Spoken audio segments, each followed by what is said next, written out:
So welcome back to a new video और यहाँ पर हम देखने वाले हैं एल्गोरिदम्स। अब देखो, हमने वेक्टर के बहुत सारे चीज़ों को कवर कर लिया है, उसके फंक्शंस को कवर कर लिया है, फिर उसको मैनिपुलेट वगैरह कैसे करते हैं वो सारी चीज़ें हमने यहाँ पर देख रखी हैं। अब जो चीज़ हम देखने वाले हैं वो है एल्गोरिदम्स। मैंने आपको बताया था कि एचटीएल के जो 3 मेन कंपोनेंट्स हैं उसमें से पहला जो है कंटेनर, वो तो आप लोगों ने यहाँ पर देख ही लिया कि कंटेनर क्या होता है। कंटेनर में बस वेक्टर नहीं आता, बहुत सारे कंटेनर्स आते हैं, सबके बारे में हम पढ़ेंगे। और कंटेनर्स के बाद जो मेन चीज़ है वो है मेरा एल्गोरिदम। ठीक है, तो एल्गोरिदम्स भी मेरे एचटीएल का ही पार्ट है। तो वही एल्गोरिदम्स को हम यहाँ पर देखने वाले हैं। कुछ यहाँ पर इंपॉर्टेंट एल्गोरिदम्स हम देखेंगे जिसका यूज़ आप अपने प्रोग्रामिंग में कर सकते हो। ठीक है, जब भी आप वेक्टर के क्वेश्चंस बना रहे हो या डीएसए के क्वेश्चंस बना रहे हो तो वन बाय हम सारे एल्गोरिदम्स को देखेंगे। सबसे पहले तो ये चीज़ ये समझो कि यहाँ पर मैंने एक फंक्शन बनाया है जो वेक्टर को प्रिंट करेगा। ठीक है, ताकि बार बार मेरे को प्रिंटिंग वगैरह कोड ना करना पड़े, यही सेम चीज़ को प्रिंट कराने के लिए। और एल्गोरिदम्स को यूज़ करने के लिए आपको एक हेडर फाइल इंक्लूड करना पड़ता है जिसका नाम होता है एल्गोरिदम। ठीक है, यहाँ पर देखो सजेशन आ गया। एल्गोरिदम को इंक्लूड करने के बाद ही ये सारे फंक्शंस को आप यूज़ कर पाओगे। सबसे जो पहला मेरा एल्गोरिदम है वो है सॉर्ट। सॉर्ट क्या करता है, आपके वेक्टर को असेंडिंग ऑर्डर में सॉर्ट करके देता है। तो इसके अंदर का फॉर्मेट क्या होता है, देखो, सॉर्ट कीवर्ड का यूज़ करोगे, फिर ब्रैकेट के अंदर आप पहला आइटरेटर दोगे। और मैंने आपको हमेशा बताया था कि ये जो आइटरेटर है ये आप पोजीशन नहीं दे सकते हो कि हाँ इस पोजीशन से इस पोजीशन को मेरे को सॉर्ट करना है, ऐसा नहीं दे सकते हो आप। ठीक है, आपको उसका आइटरेटर देना पड़ेगा। ये चीज़ के बारे में मैंने ऑलरेडी पिछले वीडियोज़ में बता रखी है। ठीक है, तो आपको पहला आइटरेटर और लास्ट आइटरेटर, मतलब किस पोजीशन से किस पोजीशन तक आपको सॉर्ट करना है वो भी आप बता सकते हो। ठीक है, आपको स्टार्टिंग से लेकर एंड तक सॉर्ट करना है तो आप वी डॉट बिगिन दोगे पहला आइटरेटर में, और लास्ट आइटरेटर में आप वी डॉट एंड दे दोगे। ठीक है, मतलब आपका स्टार्टिंग से लेकर एंड तक सॉर्ट हो जाएगा। और ये जो सॉर्ट है इसका अगर हम बोले कि ये कौन सा सॉर्ट को यूज़ करता है, मतलब किस सॉर्टिंग टेक्निक का यूज़ करता है, तो यहाँ 3 अलग अलग सॉर्टिंग टेक्निक्स यूज़ होते हैं। ठीक है, लेकिन अभी हम फिलहाल उसके डेप्थ में नहीं जाने वाले हैं। इसका टाइम कॉम्प्लेक्सिटी काफ़ी ज़्यादा कम होता है, ये भी याद रखना। चलो, तो हम यहाँ पर क्या करते हैं, सबसे पहले तो अपना एक वेक्टर बनाते हैं। तो यहाँ पर लिख लेंगे vector int v is equals to, और यहाँ पर रैंडम नंबर्स भर देंगे।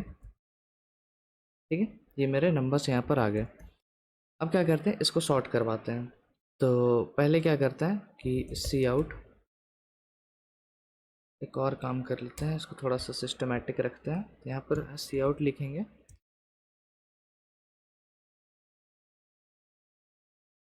और यहाँ पर अपना पहले एक बार वेक्टर को प्रिंट करा के देखेंगे कि बिफोर सॉर्टिंग अपना वेक्टर कैसा दिख रहा है। इसके अंदर अपना वेक्टर वी को पास कर देंगे। ठीक है, उसके बाद सॉर्ट कर लेते हैं। तो फंक्शन क्या होगा, सॉर्ट यूज़ करेंगे हम डायरेक्ट, और फिर हमको पहला पोजीशन से आखिरी पोजीशन तक मेरे को सॉर्ट करना है। तो यहाँ पर V dot begin comma we dot and कर देंगे। ठीक है, और उसके बाद फिर से अपना वेक्टर को प्रिंट करा देंगे आफ्टर सॉर्टिंग। तो इसी को हम यहाँ पर नीचे ले आते हैं और यहाँ पर हो जाएगा अपने पास the vector after sorting is. ठीक है, इसको सेव करके हम रन करते हैं। देखो, the vector before sorting is ये वाला है, जो ओरिजिनल वेक्टर आपका है वही यहाँ पर आपको प्रिंट होकर मिल रहा है। और आफ्टर सॉर्टिंग देखो 1 2 3 4 5 6 7 वो प्रिंट हो गया। ठीक है, ये चीज़ ध्यान में रखना। अब एक चीज़, एक काम यहाँ पर और करते हैं। चलो ठीक है, इसको यहाँ पर ऐसा लिख लेते हैं कि यहाँ से हम मेरा सॉर्टिंग का चीज़ यहाँ पर हम परफॉर्म करेंगे। ठीक है, और एक काम करते हैं, अभी फ़िलहाल के लिए इसको हम कमेंट में डालते हैं। एक काम यहाँ पर ये करते हैं कि लिखते हैं सॉर्ट वी डॉट बिगिन, इस बार +2, मतलब सेकंड पोजीशन से स्टार्ट करते हैं। मतलब अपना बिगिन यहाँ पर है, तो अगर हम +2 करेंगे तो वो 3 पर चला जाएगा। मतलब अब हम यहाँ से लेके एंड तक सॉर्ट करना चाहते हैं। ठीक है, तो वो करके एक बार देखते हैं वो होता है कि नहीं। और यहाँ पर प्रिंट वेक्टर v, इसको सेव करके हम रन करते हैं। यहाँ पर जो आपका वेक्टर है उसका सॉर्टिंग देखो किस तरह से हुआ है। हमने स्टार्टिंग पोजीशन यहाँ से दिया है। ठीक है, तो 4 और 5 एज इट इज़ यहाँ पर प्रिंट हो गया आपका 4 और 5।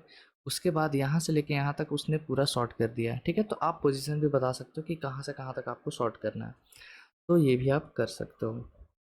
चलो, ये तो था अपना जब असेंडिंग ऑर्डर में सॉर्ट हो रहा है। अगर मेरे को डिसेंडिंग में करना है तो वो हम किस तरह से करेंगे, तो यहाँ पर लिख देते हैं डिसेंडिंग ऑर्डर। और डिसेंडिंग ऑर्डर का जो फॉर्मेट होता है वो किस तरह से होता है, देखो sort,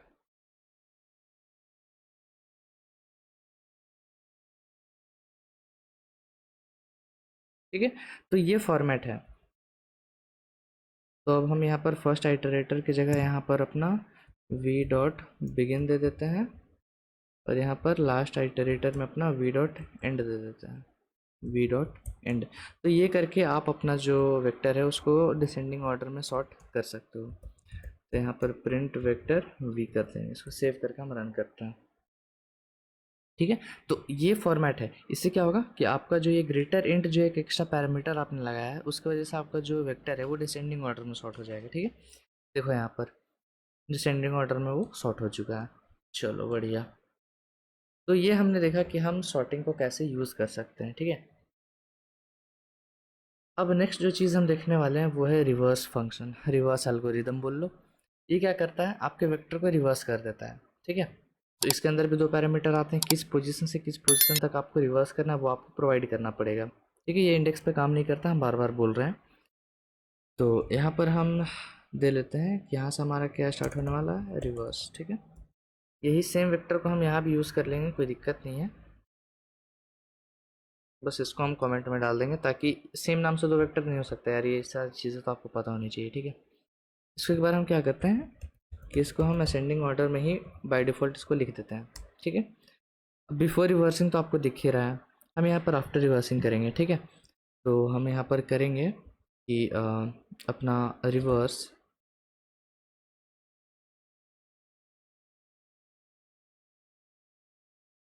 comma we dot and, ठीक है। और फिर यहाँ पर मैसेज डिस्प्ले करा देते हैं कि the vector after reversing is,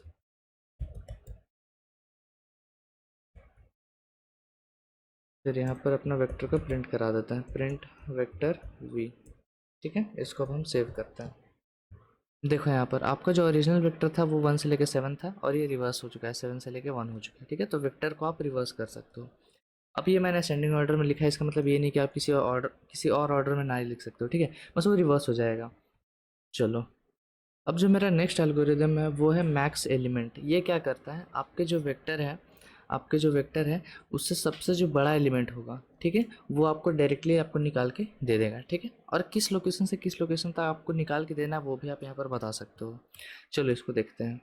और उसी के साथ साथ हम ये भी देख लेंगे अपना मिन एलिमेंट, ठीक है। ये क्या करता है, मिनिमम निकालता है। ये भी आप पोजीशन दे सकते हो कि हाँ भाई इस पोजीशन से इस पोजीशन तक मेरे को मिनिमम निकालना है। दोनों को एक साथ देख लेते हैं। तो यहाँ पर हम लिखते हैं मैक्स एंड मिन इन अ वेक्टर। अब ये सारे जो एल्गोरिदम है वो सारे कंटेनर्स के लिए काम करेंगे, ठीक है। चाहे वो लिस्ट हो चाहे वो कुछ और हो, वो हम देख लेंगे आगे, ठीक है। और यहाँ पर अपना एक वेक्टर बना लेते हैं। पहला vector int V is equals to, और एक काम करते हैं यही सारे एलिमेंट्स को हम यहाँ पे उठा के डाल देते हैं। जब ये आपको कोड डिस्क्रिप्शन में मिले तो आप भी ऐसे ही करना कि अलग अलग, अरे यार ये क्या हो गया, अच्छा अलग अलग लाइन में हो जा रहा है, अच्छा कोई बात नहीं, हम इसको टाइप ही कर लेंगे। हाँ, तो मैं ये बोल रहा था कि जब भी आपको कोड मिले अपने डिस्क्रिप्शन में तो आप इसको खोलना, और सारे वेक्टर को एक ही साथ कमेंट से मत हटाना, क्योंकि सारा वेक्टर मेरा एक ही नाम का है, ठीक है। तो अलग अलग वेक्टर को एक बार में एक्टिवेट करना। चलो, अब हम इससे मैक्स और मिन निकालते हैं। देखो आप इसको स्टोर भी करा सकते हो किसी एक वेरिएबल में, ठीक है। तो हम यहाँ पर वही कर लेते हैं यार, ताकि आपको कन्फ्यूज़न ना हो। आप डायरेक्टली इसको प्रिंट भी करा सकते हो। तो फॉर्मेट क्या था, आप यहाँ पर मैक्स एलिमेंट लिखोगे, और उसके बाद यहाँ पर अपना वी डॉट बिगिन से लेके वी डॉट एंड तक आप यहाँ पर फाइंड कराना चाहते हो, ठीक है। उसके बाद हम सी आउट करा देंगे कि the maximum element in the vector is max, ठीक है। और उसी तरह से यहाँ पर कर देंगे मिनिमम एलिमेंट, ठीक है। चलो उसको सेव करके हम रन करते हैं। अच्छा, यहाँ पर मैंने कॉपी किया था तो ये थोड़ा सा एरर हो गया। यहाँ पर हम मिन कर देते हैं और यहाँ पर भी हम मिन कर देते हैं, ठीक है। चलो, देखो, the maximum element in the vector is 8, जो कि हमको दिख रहा है यहाँ पर 8 सबसे मैक्सिमम है और सबसे मिनिमम मेरे पास 1 है। ठीक है, आप रेंज भी दे सकते हो कि हाँ इस एलिमेंट से इस एलिमेंट के बीच का मेरे को निकालना है। जैसे कि यहाँ पर अगर मैं दे दूँ, फिलहाल के लिए इसको हम कमेंट में डालते हैं। अब यहाँ हम क्या चाहते हैं कि हम +4, अब +4 कहाँ जाएगा वेक्टर डॉट बिगिन से, यहाँ पर वेक्टर डॉट बिगिन है, +4 करोगे तो 1 2 3 4, मतलब यहाँ से लेके एंड तक में हम मैक्सिमम और मिनिमम देखना चाहते हैं। तो यहाँ पर भी 8 और 1 है। अच्छा, आंसर सेम हो जा रहा है, तो एक काम करते हैं, हम इस 8 को उठा के स्टार्टिंग में रख देते हैं। ठीक है, तब देखो अपना फोर्थ पोजीशन कौन सा बन जाएगा, बिगिन यहाँ है तो 1 2 3 4, मतलब 6 से लेके 1 तक आपको मैक्सिमम और मिनिमम निकालना है। ठीक है, अच्छा बस हम मैक्सिमम अभी निकाल रहा है, तो 7 आपका आंसर आना चाहिए, देख लेना आपका 7 यहाँ पर आ रहा है मैक्सिमम। ठीक है, तो आई होप आपको ये चीज़ समझ में आ रही होगी कि कैसे हम यहाँ पर मिनिमम और मैक्सिमम निकालते हैं। दो रेंज में भी आप निकाल सकते हो। ठीक है, अभी फ़िलहाल के लिए इसको हम हटा देते हैं यहाँ से। तो ये मैक्सिमम और मिनिमम था। चलते हैं हमारा नेक्स्ट एल्गोरिदम की तरफ, एक्यूमुलेट। एक्यूमुलेट क्या करता है, आपके वेक्टर का समेशन निकालता है। ठीक है, आपके वेक्टर का समेशन निकालता है कि आपके वेक्टर में जितने भी एलिमेंट्स है वो सबको ऐड कर देता है। ठीक है, तो एक्यूमुलेट अब कहाँ से कहाँ तक तुमको ऐड कराना है, और साथ ही साथ तुमको इनिशियल वैल्यू ऑफ सम भी देना पड़ेगा। ठीक है, सम का इनिशियल वैल्यू तुमको देना पड़ेगा। तुम 0 से चाहते हो सम को डिक्लेयर करना है या कुछ भी से, वो हम देखते हैं। तो हम यही सेम वेक्टर को यहाँ से उठा लेते हैं और फिर यहाँ पर करते हैं int sum is equals to,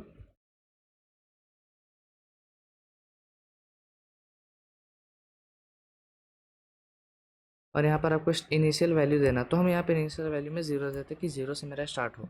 ठीक है, फिर यहाँ पर मिस्टर डिस्प्ले करा देते हैं कि the summation of the vector is sum and endl. ठीक है, अब देखो ये एक्यूमुलेट क्या क्या एरर क्यों दिखा रहा है, क्योंकि इसके लिए आपको एक लाइब्रेरी इंक्लूड करना पड़ता है। इंक्लूड, ये नोट्स में लिख लेना, न्यूमेरिक। ठीक है, ये लाइब्रेरी होता है, और जैसे ही मैं न्यूमेरिक को डालूंगा देखो एरर यहाँ पर हट चुका है। अब इसको रन करते हैं। 1 से लेके 8 तक का सम क्या होता है देख लेना ऐड करके एक बार, यहाँ पर 36 आ रहा है, सही बता रहा होगा। तो एक काम करते हैं ना, इसको हम हटा लेते हैं और 6 को भी हटा लेते हैं, 7 को भी हटा लेते हैं। ठीक है, 1 से लेके 5 तक का सम देखते हैं, जो कि होता है 15। तो वो आता है कि नहीं, 15 आ रहा है, मतलब सही चल रहा है। ठीक है, तो ये यूज़फुल फंक्शन है, आप इससे समेशन निकाल सकते हो अपने वेक्टर का। तो यहाँ पर लिख देते हैं समेशन। चलो बढ़िया। अब नेक्स्ट जो हम एल्गोरिदम देखने वाले हैं वो है काउंट। काउंट क्या करता है कि आप रेंज दे दो कि कहाँ से कहाँ तक आपको काउंट कराना है, और एक्स दे दो, मतलब ये एक्स एलिमेंट है। ठीक है, एक्स आपका एलिमेंट है, मतलब इस पर्टिकुलर एलिमेंट को मेरे को काउंट करके देना है। ठीक है, चलो यहाँ पर आते हैं, एक वेक्टर बना देते हैं, int V is equals to, और यहाँ पर एलिमेंट्स दे देते हैं जैसे 3 4 5 3 3 6 7 3 1 2, ऐसे कुछ हमने दे दिया। ठीक है, तो 3 कितनी बार आ रहा है वो मेरे को निकालना है। तो मैं यहाँ पर लिखूँगा int count is equals to, count को यूज़ करूँगा यहाँ पर, स्टार्टिंग से लेके एंड तक मेरे को काउंट करना है। ये रेंज देखो आप कुछ भी दे सकते हो। ठीक है, तो रेंज मैं हमेशा यही दे रहा हूँ कि मेरा जो स्टार्टिंग से लेके एंड तक मेरा ये काउंट हो जाए। ठीक है, इसके अंदर मेरे को 3 को काउंट कराना, तो हमने यहाँ पर 3 दे दिया। ठीक है, फिर यहाँ पर हम मैसेज डिस्प्ले कराते हैं सी आउट।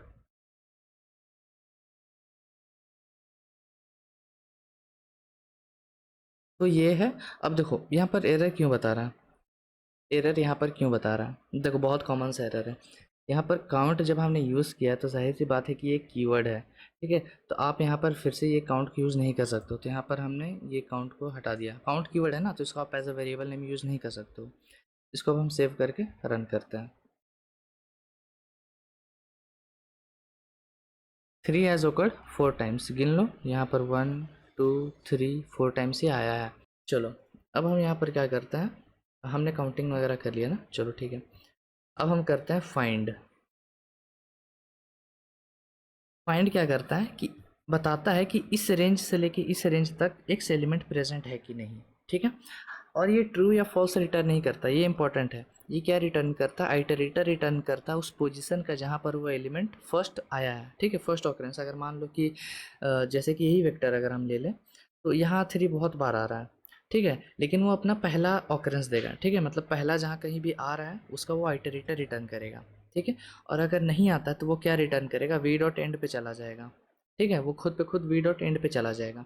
और आपको पता है अगर ये मेरा एक वेक्टर है तो वी डॉट एंड कहाँ पर होता है, एक इमेजिनरी यहाँ पर एक स्पेस होता है, इसको पॉइंट करने लगता है। मतलब एक तरह से वो वेक्टर के अंदर कहीं भी पॉइंट नहीं कर रहा है, मतलब वो वेक्टर में है ही नहीं, ठीक है, वो बाहर पॉइंट कर रहा है, मतलब वो वेक्टर में है नहीं।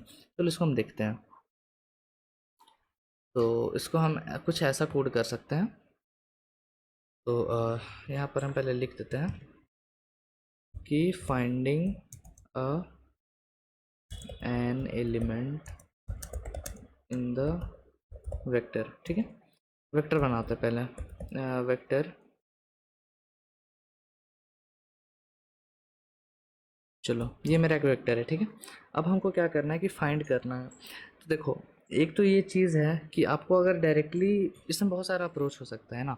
देखो अगर आपको डायरेक्टली क्वेश्चन में बोला है कि मेरे को ट्रू या फॉल्स में बता दो अपना ये जो वेक्टर में कोई एक पर्टिकुलर एलिमेंट है वो प्रेजेंट है कि नहीं, तो उसके लिए आप कैसे करोगे, आप यहाँ पर लिखोगे कि if find vector dot begin से लेके वेक्टर डॉट एंड तक इसको फाइंड करना है। सपोज कर लो मेरे को यहाँ पर 2 को फाइंड करना है, ठीक है, तो हमने यहाँ पर 2 को फाइंड कर दिया, is not equal to v dot end. तो तुम क्या करो, C out the element is present, ठीक है। और उसी तरह else the element is not present. एक बार इसको रन करके देखते हैं, रन करके देखते हैं ये काम कर रहा है कि नहीं, करना तो चाहिए। The element is present to, हाँ प्रेजेंट है, बिल्कुल प्रेजेंट है। तो ये एक अप्रोच है कि हमने बताया कि ये ट्रू या फॉल्स में भाई मेरे को बता दो एलिमेंट प्रेजेंट है कि नहीं। तो ये किस तरह से काम किया, देखो मैंने आपको अभी अभी क्या कॉन्सेप्ट बताया कि अगर प्रेजेंट होगा, अगर प्रेजेंट होगा तो उस पोजीशन का आइटरेटर रिटर्न करेगा, ठीक है। लेकिन अगर नहीं रिटर्न किया, अभी हम मान के चल रहे हैं कि इसको मत देखो अभी वेक्टर को, ठीक है, अभी हम ऐसा मान के चल रहे हैं कि जो 2 है वो प्रेजेंट नहीं है। अगर वो प्रेजेंट नहीं होता है तो फाइंड क्या रिटर्न करता है, वेक्टर एंड को रिटर्न करता है, मतलब हाइपोथेटिकल लास्ट यहाँ पर चला जाता है, मतलब बेसिकली अपना आइटरेटर, ठीक है। तो अगर ये वी डॉट एंड अगर रिटर्न करता है और ये इसके बराबर हुआ, मतलब कि मेरा एलिमेंट प्रेजेंट है ही नहीं, ठीक है, तो ये कंडीशन क्या हो जाता है, अपना फॉल्स हो जाता है। और फॉल्स होने के केस में हम ये प्रिंट कराते हैं। लेकिन अभी मेरा 2 प्रेजेंट है तो ये इसको पॉइंट नहीं कर रहा है, तो ये इज़ नॉट इक्वल टू ये, तो ये कंडीशन अभी ट्रू हो रहा है, इसलिए प्रेजेंट मेरे को दिखा रहा है। अगर नहीं समझ में आया तो इससे समझो। देखो हम क्या करते हैं, ऑटो आई टी आर इसको ग्रैब करने की कोशिश करते हैं, ठीक है। ये जो हमने यहाँ पर फंक्शन यूज़ किया तो इसका हम पोजीशन ही ग्रैब करने की कोशिश करते हैं। हम यहाँ पर करेंगे, ठीक है, तो हम यहाँ पर सीधा सीधा उसको पोजीशन ग्रैब करा ले रहे हैं, ठीक है। और फिर यहाँ पर क्या करते हैं कि C out I T R endl, ठीक है, ये चीज़ हमने यहाँ पर किया, ठीक है। और ये काम क्यों नहीं करे, क्योंकि आइटरेटर को हमने यहाँ पर ये नहीं दिया है, ठीक है। चलो इसको सेव करके हम रन करते हैं। तो 2 प्रिंट होना चाहिए, देखो 2 प्रिंट हो रहा है। ये किस तरह से काम किया, देखो ये सर्च किया कि अच्छा 2 किधर है, 2 यहाँ पर है, तो इसका आइटरेटर इसमें जाके स्टोर हो चुका है, ठीक है। अब इस आइटरेटर की वैल्यू प्रिंट कराना चाहते हो जो कि है 2, ठीक है, तो ये सही तरीके से इस तरह से काम कर रहा है। अब यहाँ पर हम एक काम करते हैं, हम एक ऐसी वैल्यू को दे के देखते हैं जो प्रेजेंट है ही नहीं, जैसे कि 8, ठीक है। तो इस केस में ये क्या प्रिंट कराने वाला है वो चीज़ को देखो, गार्बेज वैल्यू आ रहा है आपका, ठीक है। गार्बेज वैल्यू क्यों आ रहा है, क्योंकि ये एंड पे पॉइंट करने लगा, ठीक है। और अगर ये मेरा एक वेक्टर है, ठीक है, इसमें मान लो 3 एलिमेंट्स प्रेजेंट है, वो अगर इसको पॉइंट कर रहा है जो यहाँ पर कुछ एलिमेंट है ही नहीं, तो ये जो स्पेस है वो वेक्टर को इनिशलाइज नहीं हुआ है, ये चीज़ ध्यान में रखना। ये जो वेक्टर के बाद का जो ये हाइपोथेटिकल स्पेस है, ये वेक्टर को असाइन हुआ ही नहीं है कभी।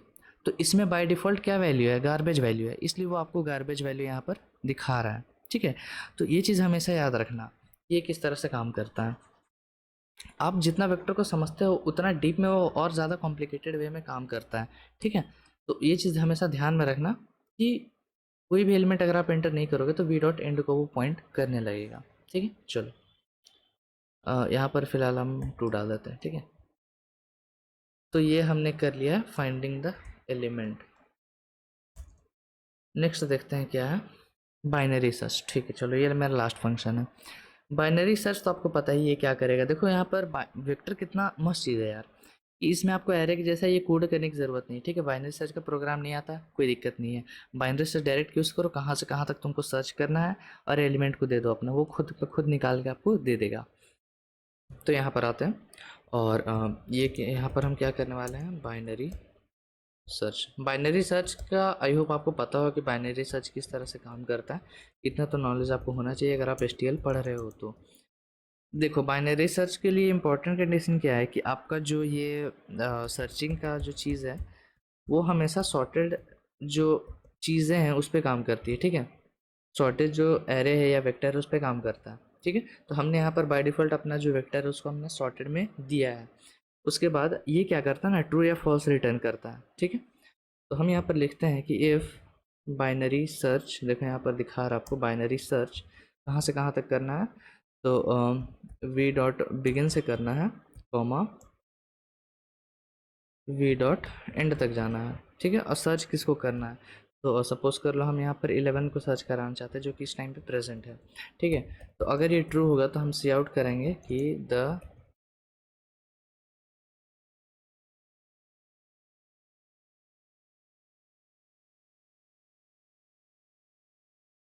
नॉट प्रेजेंट, ठीक है। इसको सेव करके हम रन करते हैं। तो 11 प्रेजेंट है, तो मेरे को कायदे से मैसेज डिस्प्ले कराना चाहिए कि द एलिमेंट इज़ प्रेजेंट, जो कि मेरे को दिखा रहा है।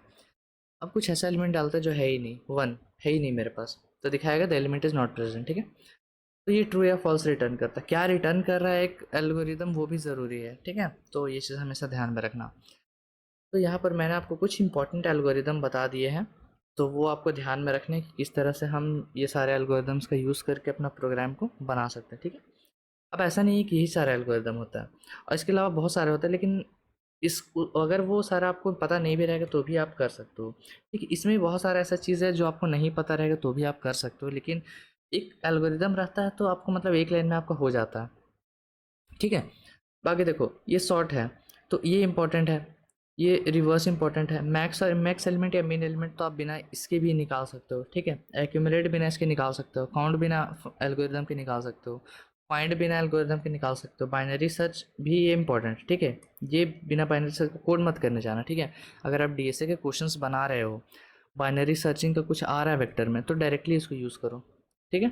कोई ज़रूरी नहीं है इसके लिए मतलब फंक्शन लिखना, ठीक है। चलो, तो यह अब आपको एल्गोरिदम्स समझ में आया होगा कि कैसे ये सारे एल्गोरिदम्स काम कर रहे हैं।